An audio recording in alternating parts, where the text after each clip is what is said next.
Topic হলো আজকের টপিকটা আমরা একটা আলোচনা করব, সেটা হলো ভেরিয়েবলস মানে তিনটা বিষয় নিয়ে আমরা আলোচনা করব: var, let and constant. Okay, so next টপিকটা আসতেছে হচ্ছে ডাটা টাইপ। ওকে, আমরা আজকে চলে যাবো আমাদের কোডে। আমাদের কোড এখন আমরা এখানে বোর্ডের ভিতরে আমরা লিখবো স্ক্রিপ্ট। ওকে, এখানে যেটা বলবো সেটা হলো, দেখেন এটা হচ্ছে আমরা তিনভাবে লিখতে পারি। একটা হচ্ছে ভার, লেট অ্যান্ড কনস্ট। এখানে আসলে আমরা বুঝতে হবে ভেরিয়েবলটা আসলে কি।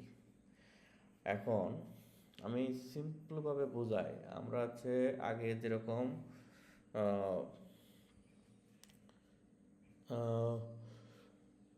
কীভাবে বোঝাই, সহজভাবে যেটা বলি, যে আমরা আগে বলতো না যে পিতার বয়স সমান সমান ক।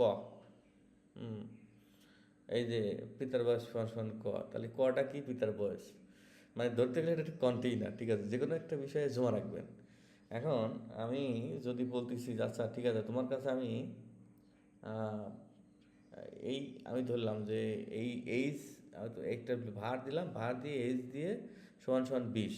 তাহলে আমার এই এইচটা কি? এইচের মধ্যে কি আছে? এইচের মধ্যে 20 আছে, এই যে অ্যাসাইন করে দেওয়া। এটা হলো একটা ভেরিয়েবল। হ্যাঁ, দেখেন ভেরিয়েবল হলো তিনভাবে করা যাচ্ছে। একটা হলো পুরাতন পদ্ধতি, ভার। হ্যাঁ, ভারটার মধ্যে পুরাতন পদ্ধতি লেখা যায়। এখন যদি আমি লিখি ভার সমান সমান হচ্ছে এইচ সমান সমান কী লিখলাম? 20। হ্যাঁ, এখন এটা কিন্তু 20। এটা আমি একটা জিনিস লিখি, সেটা হলো কি, যদি আমি এখানে এইভাবে লিখি যে এটা হচ্ছে ফার্স্ট, এটা এটা হচ্ছে একটা ব্যাকটিকের মাধ্যমে আমি দিলাম এই জাস্ট বোঝার জন্য। First first age first age হ্যাঁ, এজ দিলাম, তো এটা একটা এজ গেল।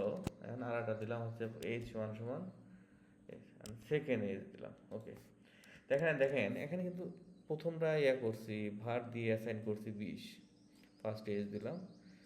সেকেন্ড এজটা কিন্তু চেঞ্জ হয়ে যাবে, এটা কিন্তু এরকম হয়ে যাবে। তো এখন আমি একটা কাজ করি, এটা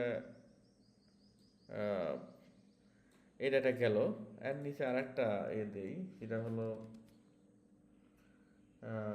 এইভাবে দিই, এইভাবে দিই। এখানে হচ্ছে সেকেন্ড এজ বলতে আমি এখানে প্রথমে এইভাবে বুঝাই, দেন হচ্ছে আচ্ছা আমাদের একটা জিনিস ছিল, সেটা হচ্ছে কোড রানার নামে একটা জিনিস ছিল। হ্যাঁ, কোড রানার কি আছে?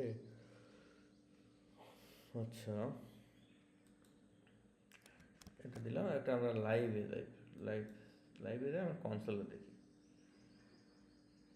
এটা যদি যাই,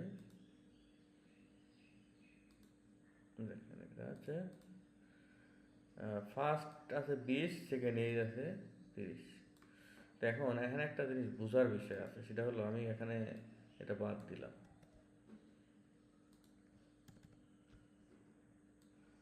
এখানে আমি জাস্ট নিচে আমি দুটাই উপরে আছে, আমি জাস্ট এজ দিলাম। হ্যাঁ, এখানে এজ দিলাম। এখানে এখানে আসলে কোনটা আসবে? এখানে যে কোড তো দেখা যাচ্ছে রান হতে হতে নিচ পালে আসে। এখানে বিষয় হচ্ছে কি, যে একই ভেরিয়েবল দিছি, ভেরিয়েবল দেওয়ার পরে যে কাহিনীটা হবে সেটা হলো উপরেরটা নাই হয়ে যাবে, মানে উপরেরটা আপডেট, নিচেরটা তো আপডেটেড কোড, তাই না? এটা হচ্ছে কি হবে, নিচেরটা পাবে। নিচেরটা পাইলে পরে উপরেরটা তার কোনো মানেই নাই, এখানে 30 চলে আসছে, নিচেরটা আসছে। এটা হলো ওল্ড সিস্টেম। মানে একই ভেরিয়েবল যদি ডিক্লেয়ার করা যায়, সেটা হচ্ছে ভার দিয়ে করলে ওই নিচেরটা দেখায়, উপরেরটা দেখায় না, উপরেরটা আপডেট হয় নিচেরটা নিয়ে নেয়, এই আর কি। এটা একটা গেল। আমরা হচ্ছে লেট ব্যবহার করব। লেট, এখানে সেম সেম এজ দিলাম। এখন আমরা লেট এজ কিন্তু আমরা আরটা দিতে পারবো না, আমরা দিতে পারবো না। দিতে এটা দেখাবে হচ্ছে যে can not declare block scope variable age. এখানে যেটা বোঝাচ্ছে সেটা হচ্ছে যে তোমার এই ভেরিয়েবলটা অলরেডি ডিক্লেয়ার করা হয়ে গেছে, এটা তুমি পুনরায় ডিক্লেয়ার করতে পারবে না। হুম, সে এর একটাই ভেরিয়েবল দিবে। তবে এখানে একটা জিনিস, এখানে শেখাবে যদি এখানে যদি এইভাবে ডিক্লেয়ার না করেন, এইজ দিয়ে যদি আপনার 30 দেওয়া যায়, তাহলে কিন্তু এখানে চেঞ্জ হয়ে যাবে, তাহলে কিন্তু নিচেরটা কিন্তু চেঞ্জ হবে। আমি যদি এখন এজ দিই তাহলে কিন্তু এটা কিন্তু 30 দেখাবে। এর আমি তো এর কোড আপডেট করে দিছি, হ্যাঁ কোড আপডেট করে দিচ্ছি, এটা কিন্তু ভেরিয়েবল আপডেট করতে পারতেছি না, আমি কোড আপডেট করে দিচ্ছি যে আমি হচ্ছে উপরে আমার 20 আছে, আমি নিচে কি করব 30টা অ্যাসাইন করে দিচ্ছি, তখন কিন্তু উপরেরটা পাবে না। এখন যদি আমি এটা যদি কনসোল করি, কনসোল লগ, তাহলে এখানে পাবে হলো 30 পাচ্ছে। আমি যদি এখানে 40 দিই, 50 দিই, 50 পাচ্ছে, তাই না? মানে এখানে ভেরিয়েবল, এখানে হচ্ছে ভার এবং লেটের মধ্যে পার্থক্য একটা, এখানে ভার ভেরিয়েবল অ্যাসাইন করার পরেও এটা চেঞ্জ হয়ে যাচ্ছে, আর এটা হচ্ছে চেঞ্জ হচ্ছে, তবে এখানে ভেরিয়েবলটা দুইটা ডিক্লেয়ার করা যাবে না, ঠিক আছে?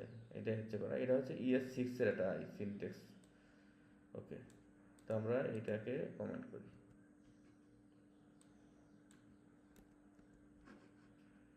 আর হচ্ছে কনস্ট্যান্ট। আচ্ছা, কনস্ট্যান্ট হলো আমরা যদি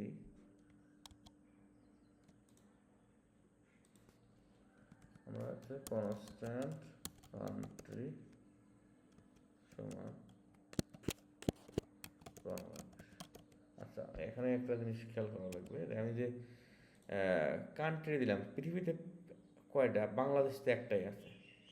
আর এখানে যে লেখা দিলাম, তার কারণে এখানে একটা আমি ইয়ে দিলাম, স্ট্রিং আকারে দিলাম আর কি। হ্যাঁ, স্ট্রিংটা কি আমি এটা পরে বোঝাবো ইনশাল্লাহ। এখানে এই যে এখানে একটা জিনিস, কিন্তু এখানে আপনি যদি এখানে কান্ট্রিতে যদি অ্যাসাইন করেন, তাহলে কিন্তু এটা কিন্তু হবে না, আপডেট হবে না। যদি India then, and this will throw error because they cannot be able to এইটা কিন্তু আপডেট হবে না। এটা কিন্তু অলরেডি দেখা দিচ্ছে, এটা আমার AI ইনস্টল করা আছে, দেখা দিচ্ছে কি এরর আসবে।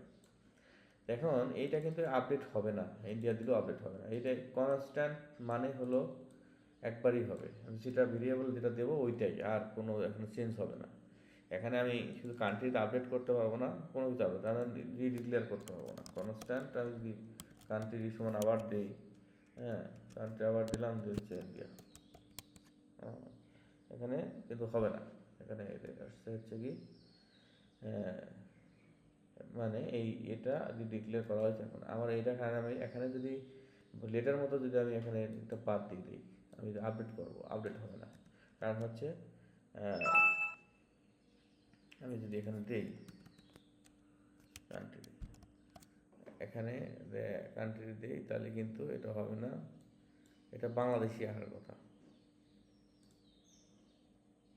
এই যে এটা আসছে, ইরর আসছে, অ্যাসাইন কনস্ট্যান্ট ভেরিয়েবল, এটা 21 নম্বর লাইনে ইরর।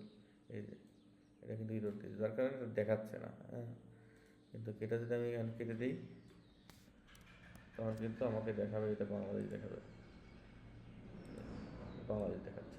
হ্যাঁ, এটাই হলো মানে ভার, লেট এবং কনস্ট্যান্ট। ভারটা হলো পুরাতন পদ্ধতি, এবং লেট এবং কনস্ট্যান্ট হলো ES6, যেটা 15 সাল থেকে এটা চালু হয়েছে আর কি। তো ঠিক আছে, থ্যাংক ইউ, আসসালামু আলাইকুম।